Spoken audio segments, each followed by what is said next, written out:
በየመን የሚንቀሳቀሰው የአንሳሩላህ ሁቲ ንቅናቄ ሳውዲ አረቢያ በኢራን ላይ በሚሰነዘር ማንኛውም ወታደራዊ ጥቃት ተባባሪ ከሆነች ከፍተኛ ዋጋ እንደምትከፍል አስጠነቀቀ። ቡድኑ ባወጣው መግለጫ ሳውዲ አረቢያ በኢራን ላይ ጣልቃ ከገባች ቀጥተኛ ጦርነት እንደሚከፍትና ዓለም አቀፍ የንግድ መስመር የሆነውን የባብ አል መንደብ ወሽመጥ እንደሚዘጋም አስጠንቅቋል። የባብ አል መንደብ የባህር ወሽመጥ ቀይ ባህርን ከኤደን ባህረ ሰላጤ ጋር የሚያገናኝ እጅግ ወሳኝ የንግድ መስመር ነው። አንሳሩላህ ይህንን መስመር ለመዝጋት መዛቱ በሚከተሉት ምክንያት ዓለምን ስጋት ላይ ጥሏል። በየቀኑ በሚሊዮን የሚቆጠር በርሜል ነዳጅ በዚህ መስመር በኩል ወደ አውሮፓና አሜሪካ ይጓጓዛል። ከዓለም የንግድ ልውውጥ ውስጥ ከፍተኛ ድርሻ በዚህ ወሽመጥ በኩል ስለሚያልፍ መዘጋቱ የዓለምን ኢኮኖሚ ክፉኛ ሊያናጋ ይችላል የሚል ስጋትን ፈጥሯል። አንሳሩላህ እስካሁን ከሳውዲ አረቢያ ጋር በየመን ምድር ሲያደርገው የነበረውን ግጭት ወደ ቀጥተኛና መጠነ ሰፊ ጦርነት እንደሚያሳድገውም ዝቷል።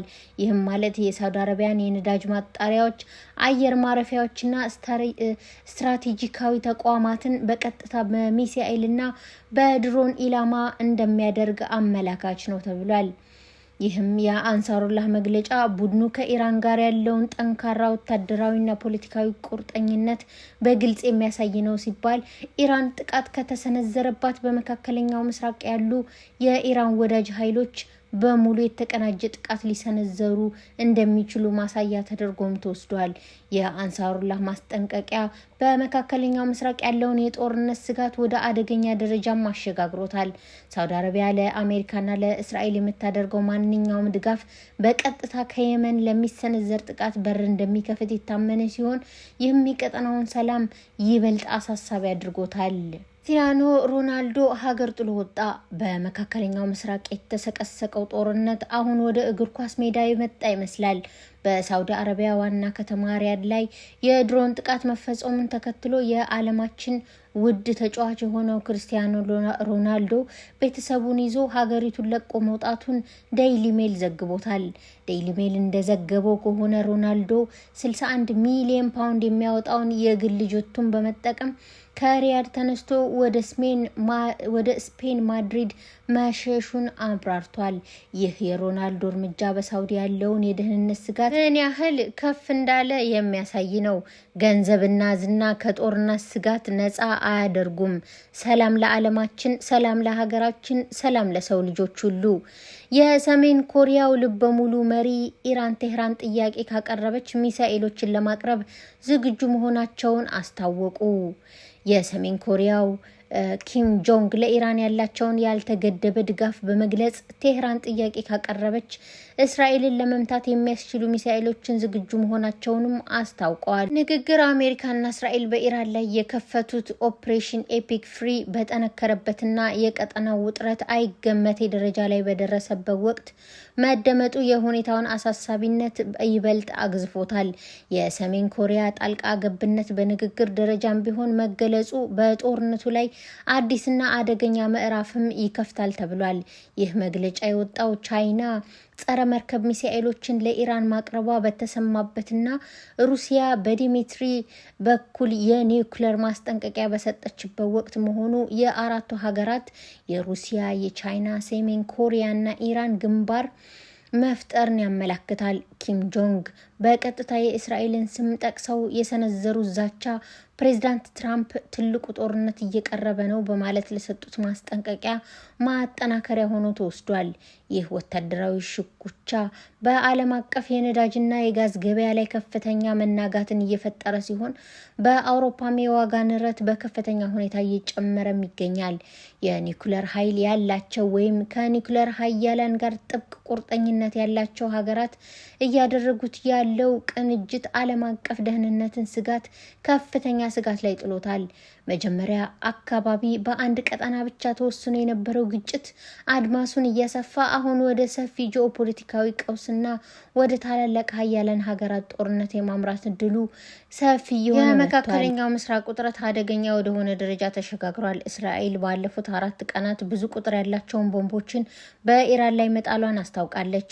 ይህን ተከትሎ በቴህራን ላይ ከፍተኛ ፍንዳታዎች እየተሰሙ ሲሆን የኢራን ፕሬዝዳንት በመገደላቸው ምክንያት በቀል የምንወስድበት ጊዜ አሁን ነው ሲሉ የኢራን አመራር ተናግረዋል። ኢራን የአሜሪካ ወታደራዊ ድሮኖችን በአየር ክልሌ ውስጥ መትቼ ጣልኩ ማለቷ ነገሩን አክርሮታል። በተጨማሪም አዲስ ሚሳኤሎችን ወደ እስራኤል መተኮሷን የእስራኤል መከላከያ ኃይል አረጋግጧል። በሌላ በኩል የአሜሪካው የመከላከያ ኃላፊ እጅግ ጠንካራ ማስጠንቀቂያ ሰጥተዋል።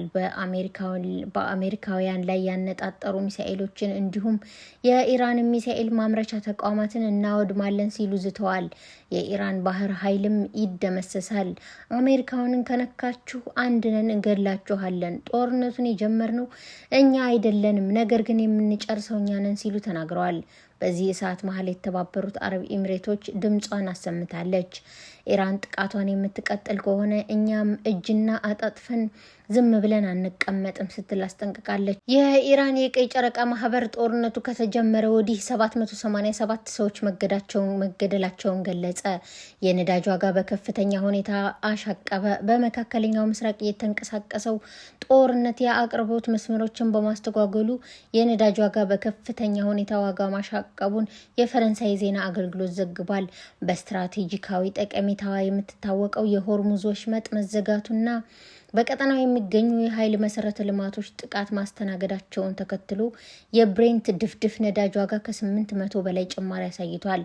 በዚህም አንድ በርሜል ነዳጅ $85.12 የደረሰ ሲሆን ይህም በኢሮፓያን አቆጣጠር ከሐምሌ 2024 ወዲህ የታየ ከፍተኛ የዋጋ ጭማሪ መሆኑን ተመልክቷል።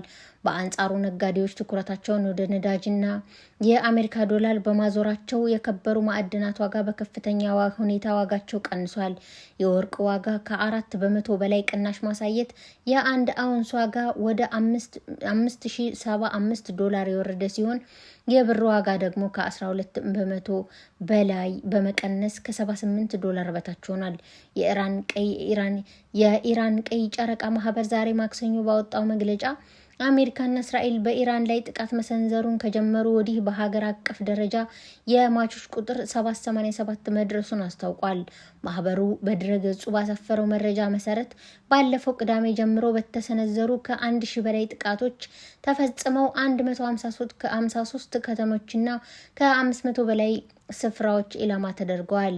የዜና ወኪሉ እንደዘገበው በኢራን ዋና ከተማ ቴህራን ከፍተኛ የፍንዳታ ድምጽ የተሰማ ሲሆን የኢራን መገናኛ ብዙሃን ደግሞ ከዋና ከተማዋ በስተምዕራብ በሚገኘው ካራጅና በመካከለኛው ኢስፋሃን ከተማ ተመሳሳይ ፍንዳታዎች መከሰታቸውን ዘግበዋል። የእስራኤል ጦር በበኩሉ በቴህራን የሚገኝ አንድ ከፍተኛ የኢራን ወታደራዊ አዛዥ ላይ ጥቃት ማድረሱና በመቀጠልም የኢራንን የሽብር ስርዓት መሰረተ ልማቶች ኢላማ ያደረገ ሰፊ የአየር ጥቃት መክፈቱን አረጋግጧል። የኢራን የውጭ ጉዳይ ሚኒስተር ቃል አቀባይ እስማኤል ባቃይ የተባበሩት መንግስታት ድርጅት የጸጥታው ምክር ቤት ጦርነቱን ለማስቆም እርምጃ እንዲወሰድ ጥሪ አቅርበዋል። ቃል አቀባዩ ምክር ቤቱ ፍላጎቱ ካለው እርምጃ ከመውሰድ የሚያግደው ነገር የለም ሲሉ ተደምጠዋል። በአንጻሩ የአሜሪካው ፕሬዝዳንት ከኢራን ጋር ለመደራደር ጊዜው እንደረፈደ በገለጹበት የማህበራዊ ትስስር ገጻቸው የሀገሪቱ የአየር መከላከያ፣ የአየር ኃይል፣ የባህር ኃይልና አመራር መውደማቸውን ገልጸዋል። በሌላ በኩል ከኢራን የተተኮሱ ሚሳኤሎች በቴል አቪቭና በማዕከላዊ እስራኤል ባሉ አካባቢዎች ቢያንስ 7 ሰዎችን ማቁሰላቸውን የእስራኤል የነፍስ አድን ሰራተኞችና ፖሊስ አስታውቀዋል።